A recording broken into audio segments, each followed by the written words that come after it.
I'm Eric Russell. I am out and about with the cast of Richmond Triangle Players production of La Cage aux Folles. Yeah. And that's as good as my French gets, because the rest of it will be like, bonjour. Got nothing after that. You guys are phenomenal. Yay! This show is, it's got drag, it's got glamour, it's got glitter, it's got fame. It's got love. And love. I was going off like a Joe and the Holograms thing for a second. But, Jen, I want to start here, though, and introduce who you are and who you play in the show. And we're going to work our way across to the back. I'm Lisa Catula. I play Madame Renaud and Madame Danton. I am Mark Persinger, and I play Monsieur Renaud and Monsieur Danton. I am Kirk Morton, and I play Zaza. I'm Matt Byer, and I play Georges. I'm Alana Metcalf, and I play Anne. I'm Tyler Wilson, and I play Jean-Michel. I'm Duran Tyree, and I play Jaco. I'm Philip Bear-Whedon, and I play Phaedra the Enigma. I'm Nicole Oberleitner, and I play Jacqueline. I'm Andrew Etheridge, and I'm Mercedes the Magnificent. I'm Ian Stearns, and I'm Hannah. I'm Dan Stackhouse, and I'm Francis, the stage manager, et al. I'm Asa Mauer, and I play Fresh-Faced Sterling. And I'm Brian Baez, and I play Chantal, the songbird of Avignon. Yes. Mark, what a fantastic, powerful cast. For people who don't know, La Cage aux Folles actually translates into the cage of the mad woman, which kind of sums up some of this, because we have our families with a love story. You know, boy meets girl, boy comes home and tells parents, I'm getting married, they're not happy, and then they tell them more about the in-laws, and people still aren't happy, but it's kind of about sacrifices parents will make for their children. But I want to start with what kind of brought you two guys, Matt and Kirk, to the show. What made you want to do La Cage aux Folles? Well, I saw it when it was first on Broadway, and immediately just fell in love with the show. Everything about it. I loved the drag, I loved the spectacle, but again, I love Jerry Herman's music, and I love the heart that's in the show. I actually wasn't all that familiar with the show, and Joe actually invited me to come and do the show. It's been a busy year, and I wasn't sure if I was doing any more theater, but my God, am I glad that I've never been so proud to be in a show, I think, ever. This has been amazing. Who else encouraged you? Oh, and this one. You two have amazing chemistry, just as George and Albin, and it just kind of shows in the very moment you begin. You've got this great back and forth, just as a couple that's been together forever and ever. When you have that moment when George says to Albin, and you have to go away, what's the first thing that kind of ran through your mind as Albin? You know, you've had this great relationship and everything, and the child that you have helped raise and stuff, and his dad has said, you know, we don't want you here this one night. Well, I think the character goes through all of the emotions, and they come out in I Am What I Am. But it goes from, being incredibly heartbroken, and then unsure of oneself to a sort of an anger about, how could this happen? I have a right to be here just like everyone else does. Because you as the son, you turn to your dad and you're like, do this for me, do this for me, do this for me, do this for me. And that's when you go like, I don't like this kid. But I don't view it as I want Albin to leave. It's that I have to put on face for one day, and that's why I get so frustrated. It's just one night, it's not like I'm kicking him out. It's not like I want to tear up all his boas. It's what I have to do to make sure that our relationship goes forward. We meet your parents at the dinner. The date one.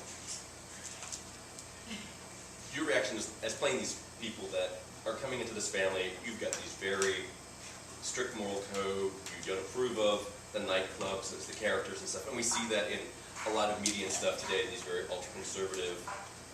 It's a lot like Mark. Mark is very But your take on the characters, you do love your daughter, your characters love their daughter. Oh, absolutely. I think it's, you know, I think it's interesting, obviously, this musical version of La Cage was based on the original film, which was written 73, right? And as you mentioned, the issues tackled in this show are still 100% relevant today.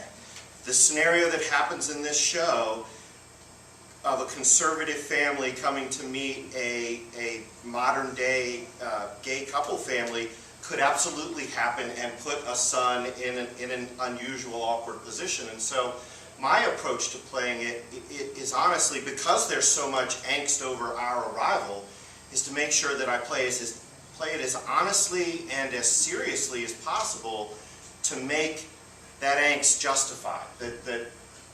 Now, obviously, that also sets up some great comedic moments, but I think it's important to sort of play that for all it's worth in terms of, because it's a genuine point of view that still exists to this day in this country. Because this first was originally played in '73, was brought to the stage in '83, and then revived again in 2004, 2008, and 2010. And here we are, 2013, and the story is still the same. It's not dated, it's about love and families. Can I say something? Yeah, absolutely. One thing I was saying at the end of the show, I was backstage, I was talking to my son, and I continue to just stay welled up in tears because I've been playing, and here I go, been playing romantic leads, not recently, but most of my life, straight romantic leads, and the energy that was coming from the audience that was just so excited, obviously, that it was two men. It was just, you can't even describe it. It was amazing. The chemistry you have on stage as an entire ensemble, but as a couple and as a family, is brilliant. You have these moments where it clicks and you're going, I'm watching a family, I'm not just watching a show, I'm watching people's lives. And that's a testament to the talent that's on the stage right now. Thanks. Yeah, wow. Thanks very much. As a cast, what is y'all's favorite song? Out of the entire show, as a cast, what's your favorite song? Do you have one? You want to ask what one is it? That's not good. Keep it positive, keep it positive. I gotta tell you, I love the opening. And watching the Cagelles, it just sets the entire scene, and their singing and dancing is fantastic, and it just gets us rolling downhill right away. I love the opening. And by the way, this is the choreographer back here. Yeah.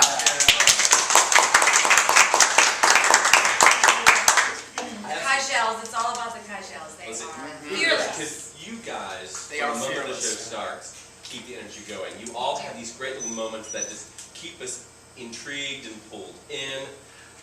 You crack me up. You make these faces out there, and you're just like, I love it, I love it. But you all have these great little moments. As Mercedes, you have this great relationship, this kind of a love-hate with Jaja. Yes. Mercedes and Zaza have been around a while.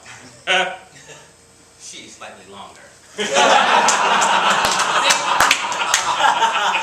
And so Mercedes believes that, God forbid something happened to Zaza. She can be a headliner. Right. It's harsh being in the sun.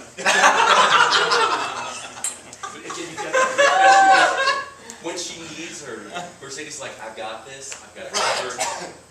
There's that little bit of tension between them as being maybe old rivals, but they've got each other's backs.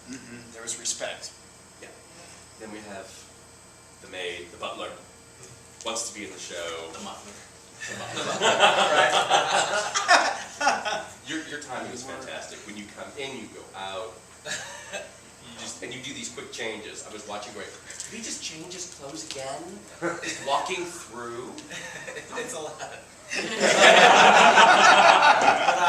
I love the character. I think he's fun. I think he has a lot of energy. I think he's so honest, and he just wants to be a part of something, And I feel like I don't even know if he would get paid. I feel like he's just here because he just loves the whole atmosphere, being around the girls and the club and Zaza and watching her get ready and wanting to help her get ready and just dreaming, basically living vicariously through the Cagelles and through Zaza. I think it's a really cool experience. I enjoy it. He's a funny character. He's funny. It's like, wow. Yeah. Too bad he doesn't do floors. Right? That's probably a terrible man. Oh, absolutely. What's one thing you want an audience to take away from this production? What's one thing you want them to go away with? Season tickets. I think it's what they said. Yes, there's glitz, there's glamour. It's gorgeous. What Kajel's dance is amazing. But that there's a love story behind it. That ultimately, what you're coming to see is a love story, and that you're going to leave having fallen in love with all these people. I think the average person that sort of knows about the show, me being one of them beforehand, doesn't realize that there's that much depth to it.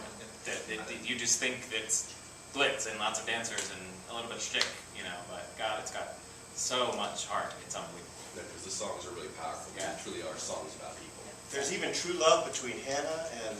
There's someone for everyone. True love really hurts in that relationship. Oh, it's getting bad. You guys have a fantastic show. Thank you for having me here tonight. Thank you for coming. Thank you. The show is La Cage aux Folles. Tickets are available at rtriangle.org, and the show runs through, I can't read, June 15th, with matinees on May 26th, June 2nd, and 9th. Guys, thank you once again for having me here. Thank you. Thank you. I'm Eric Russell. You never know where I'll turn up next, so tune in next time. See ya. Au revoir.